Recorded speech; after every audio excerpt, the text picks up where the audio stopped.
Hi students, welcome back to my channel MD happy Radhe Radheya.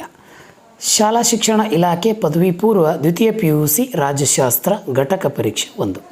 ಆತ್ಮೀಯ ದ್ವಿತೀಯ PUC ವಿದ್ಯಾರ್ಥಿಗಳೇ, ನಿಮಗೆ ಈ ಒಂದು ವಿಡಿಯೋದಲ್ಲಿ LBA ಮಂಡಳಿ ಬಿಟ್ಟಂತಹ ಲೆಸನ್ ಬೇಸ್ ಅಸೆಸ್ಮೆಂಟ್ ಈ ಒಂದು ಆಧಾರವಾಗಿ ನಿಮಗೆ ನಾನು ಒಂದು ಘಟಕ ಪರೀಕ್ಷೆಯನ್ನು ಮಂಡಳಿ ಬಿಟ್ಟಿರುವಂಥದ್ದು ತೆಗೆದುಕೊಂಡು ಬಂದಿದ್ದೀನಿ. ಸಮಯ 1 ಗಂಟೆ ಇದೆ. ಗರಿಷ್ಠ ಅಂಕಗಳು ಒಂದು ಘಟಕ ಪರೀಕ್ಷೆಗೆ 30 ಅಂತ ನಿಗದಿ ಮಾಡಿದ್ದಾರೆ.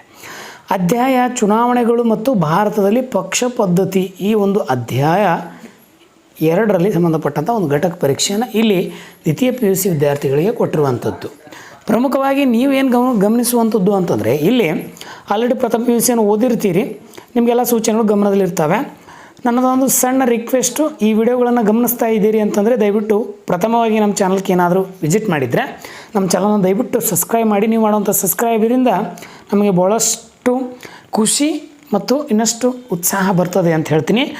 ಭಾಗ ಎಯನ್ನು ಇಲ್ಲಿ ಗಮನಿಸಿ, ಕೆಳಗೆ ಪ್ರಶ್ನೆಗಳಿಗೆ ಸರಿಯಾದ ಉತ್ತರವನ್ನು ಆಯ್ಕೆ ಮಾಡಿ ಬರೆಯಿರಿ. 3 ಪ್ರಶ್ನೆಗಳನ್ನು 3 ಅಂಕಕ್ಕೆ ಕೊಟ್ಟಿದ್ದಾರೆ. ಈ ಕೆಳಗಿನ ಚಿತ್ರವನ್ನು ಪರಿಗಣಿಸಿ ಮತ್ತು ಅದರ ಸದಸ್ಯರಿಗೆ ಸಂಬಂಧಿಸಿದಂಥ ಸರಿಯಾದ ಉತ್ತರವನ್ನು ಆರಿಸಿ ಅಂತ ಕೊಟ್ಟಿದ್ದಾರೆ. ಈ ಚಿತ್ರ ಯಾವುದು ಅಂಥೇಳಿ ಕೊಡ್ತಾರೆ. ಯಾವ ಒಂದು ವಿಭಾಗದಲ್ಲಿ ತ್ರಿಸದಸ್ಯ ನೀತಿಯನ್ನು ಇದೆ ಅಂತೇಳಿ ನೀವು ಗಮನಿಸ್ತಾ ಹೋದಾಗ ಆಯ್ಕೆಗಳು ಏಕಸದನ, ದ್ವಿಸದನ, ತ್ರಿಸದಸ್ಯರು, 5 ಸದಸ್ಯರು ಅಂತ ಇಲ್ಲಿ ಉತ್ತರ ಇದೆ. ಕಮೆಂಟ್ ಬಾಕ್ಸಲ್ಲಿ ನನಗೆ ಉತ್ತರವನ್ನು ತಪ್ಪದೆ ತಿಳಿಸಿ ಅಂತ ಹೇಳ್ತೀನಿ. ಚುನಾವಣೆ ಇದರ ಮೂಲ ಪದವಾಗಿದೆ. ಲಿಬರ್, ಎಲಿಗೇರ್, ಸೂಪರ್ ರಾನಸ್, ಫಿಡಸ್ ಅಂಥೇಳಿ. ಸೊ ಉತ್ತರ ನಿಮಗೆಲ್ಲ ಗೊತ್ತಿರ್ತದೆ. 1ನೇ ಅಧ್ಯಾಯ ಮುಗಿಸಿದ್ರೆ ನಿಮಗೆಲ್ಲರಿಗೂ ಗೊತ್ತಿರ್ತದೆ. ನೋಟ ಇದನ್ನು ವಿಸ್ತರಿಸಿ. ಆಲ್ರೆಡಿ ನಾನೊಂದು ವಿಡಿಯೋವನ್ನು ಮಾಡಿದ್ದೆ ನಿಮಗೆ ದ್ವಿತೀಯ PUC ಸಂಬಂಧಪಟ್ಟಂತೆ. ಆ ವಿಡಿಯೋದಲ್ಲಿ ಈ 1ನೇ ಘಟಕದ ಸಂಬಂಧಪಟ್ಟಂತೆ ಕಂಪ್ಲೀಟ್ ಪ್ರಶ್ನೋತ್ತರಗಳನ್ನು ತಂದಿದ್ದೇನೆ. ದಯವಿಟ್ಟು ಹೋಗಿ ನೋಡಿ, ಅದು ನಿಮಗೆ ಹೆಲ್ಪ್ಫುಲ್ ಆಗ್ತದೆ. ನೋಟ none of the above, none of the all, none of the act, none of the all ಅಂತ ಇದೆ. ಸೊ ಇಲ್ಲಿ 1 ಅಥವಾ 2, ಕೇವಲ B 2 ಮಾತ್ರನ, C 1 ಮಾತ್ರನ, D 3 ಅಥವಾ 4 ಅಂತ ಕೊಟ್ಟಿದ್ದಾರೆ. ಉತ್ತರವನ್ನು ಕಮೆಂಟಲ್ಲಿ ತಪ್ಪದೆ ತಿಳಿಸಿ. ನೆಕ್ಸ್ಟು, ಕೆಳಗಿನ ಪ್ರಶ್ನೆಗಳಿಗೆ ಖಾಲಿ ಬಿಟ್ಟ ಸ್ಥಳದಲ್ಲಿ ಭರ್ತಿ ಮಾಡಿ ಅಂತ ಕೊಟ್ಟಿದ್ದಾರೆ. A.O. Hume, Gandhiji, diarchy. ಪ್ರಶ್ನೆಗಳನ್ನು ಗಮನಿಸಿ. ಹೌದಾ? ನೋಡಿ, ಪ್ರತ್ಯಕ್ಷ ಚುನಾವಣೆಗೆ ಉದಾಹರಣೆಯನ್ನು ಕೊಡಿ ಅಂತ ಕೇಳಿದ್ದಾರೆ. ಪ್ರತ್ಯಕ್ಷ ಚುನಾವಣೆಗೆ ಯಾವುದು ಉದಾಹರಣೆ? ಡ್ಯಾಶನ್ನು ಪ್ರಜಾಪ್ರಭುತ್ವದ ಕಾವಲು ನಾಯಿಗಳು ಅಂಥೇಳಿ ಕೊಟ್ಟಿದ್ದಾರೆ. ಸೊ ಇವೆರಡಕ್ಕೂ ಈ ಯಾವುದೇ ಉತ್ತರಗಳು ಆಗೋದಿಲ್ಲ. ಇವು ಈ ಕೊಟ್ಟಂಥ ಉತ್ತರಗಳು ರಾಂಗ್ ಆಗಿವೆ.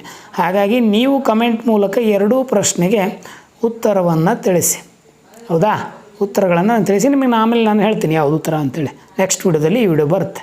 ಇನ್ನು ಹೊಂದಿಸಿ ಬರೆಯನ್ನು ಗಮನಿಸ್ತಾ ಹೋಗಿ. ಇಲ್ಲಿ 3 ಅಂಕಗಳು ಪ್ರಶ್ನೆ ಇದೆ. ಗಡಿ ಆಯೋಗದ ಅಧ್ಯಕ್ಷರು, ಭಾರತದ ಉಕ್ಕಿನ ಮನುಷ್ಯ, ಪ್ರಥಮ ಲೋಕಸಭೆ ಸ್ಪೀಕರ್, ಸಭಾ ಸ್ಪೀಕರ್ ಅಂತ ಕೇಳ್ತೀನಿ. ನಾನು ಇಲ್ಲಿ ವಿಡಿಯೋವನ್ನು ಉತ್ತರವನ್ನು ಹೇಳೇ ಬಿಡ್ತೀನಿ ನೋಡಿ. ಗಡಿ ಆಯೋಗದ ಅಧ್ಯಕ್ಷರು ಸಿರಿಲ್ ರಾಡ್ಕ್ಲಿಫ್, ಭಾರತ ಉಕ್ಕಿನ ಮನುಷ್ಯ ಸರ್ದಾರ್ ವಲ್ಲಭಾಯ್ ಪಟೇಲ್, ಪ್ರಥಮ ಲೋಕಸಭೆಯ ಸ್ಪೀಕರ್ GV ಮಾಳವಂಕರ್ ಅಂತ. ಭಾಳ ಸರಿ ಈ ಒಂದು ಎನ್ಯುವಲ್ ಎಕ್ಸಾಮ್ನಲ್ಲಿ ಪ್ರಶ್ನೆ ಬಂದಿದೆ ಇದು. ಹೌದಾ? ಇನ್ನು ಕೆಳಗಿನ ಪ್ರಶ್ನೆಗೆ ಒಂದೊಂದು ವಾಕ್ಯದಲ್ಲಿ ಉತ್ತರಿಸಿ 2 ಅಂಕದ ಪ್ರಶ್ನೆ ಇದೆ. ಸೊ ನೀವು ನೋಡಿ, ಪ್ರಥಮ ಸಾರ್ವತ್ರಿಕ ಚುನಾವಣೆಯು ಯಾವಾಗ ನಡೆಯುತ್ತದೆ? ಭಾಳ ಸರಿ ಪ್ರಶ್ನೆ ಕೇಳಿದಾನ್ರಪ್ಪ, ದಯವಿಟ್ಟು ಗಮನದಲ್ಲಿಟ್ಕೊಳ್ಳಿ. ಯಾವ ರಾಜ್ಯವನ್ನು 2014ರಲ್ಲಿ ವಿಭಜಿಸಲಾಯಿತು? ಯಾವ ರಾಜ್ಯದಿಂದ, ಯಾವ ರಾಜ್ಯವನ್ನು ಅಂಥೇಳಿ ಕಮೆಂಟಲ್ಲಿ ತಪ್ಪದೆ ತಿಳಿಸಿ ಅಂತ ಹೇಳ್ತೀನಿ. ಸೊ ಈಗ ನೇರವಾಗಿ ಭಾಗ Bಗೆ ಬರ್ತೀನಿ. ಇಲ್ಲಿ ಭಾಗ Bಯಲ್ಲಿ 10 ಅಂಕ ನಿಗದಿ ಮಾಡಿದ್ದಾರೆ.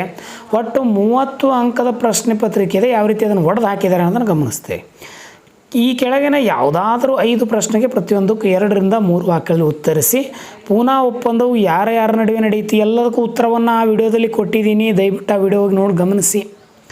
ಫೆಡರಲ್ ನ್ಯಾಯಾಲಯವು ಯಾವಾಗ, ಎಲ್ಲಿ ಸ್ಥಾಪನೆ ಆಯಿತು?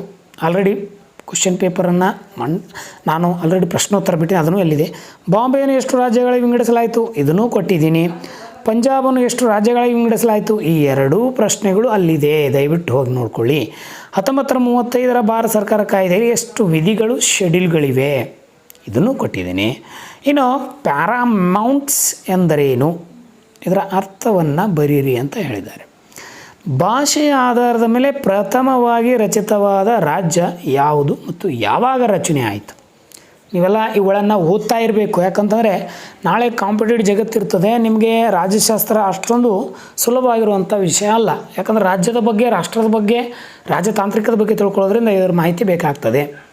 ಇನ್ನು ನೆಕ್ಸ್ಟು ಇನ್ನೊಂದು ಚಿತ್ರವನ್ನು ಇಲ್ಲಿ 2 ಅಂಕ ಕೊಟ್ಟಿದ್ದಾರೆ. ಏನು ಅಂತ ನೋಡಿ. ಈ ಕೆಳಗಿನ ಚಿತ್ರವನ್ನು ಗಮನಿಸಿ,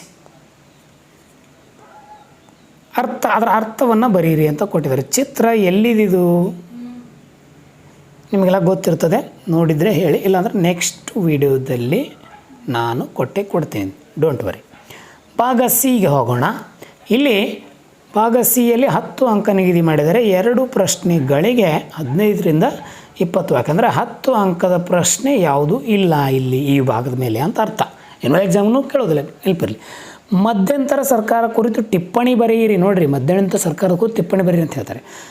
1947 ಭಾರತ ಸ್ವತಂತ್ರ ಕಾಯ್ದೆಯನ್ನು ವಿವರಿಸಿ. ಇದು ಇಂಪಾರ್ಟೆಂಟ್ ರೀ, ಎನ್ನುವಲ್ ಎಕ್ಸಾಮ್ಗೂ ಬರ್ತದೆ, ನೆನಪಿರಲಿ ನಿಮಗೆ.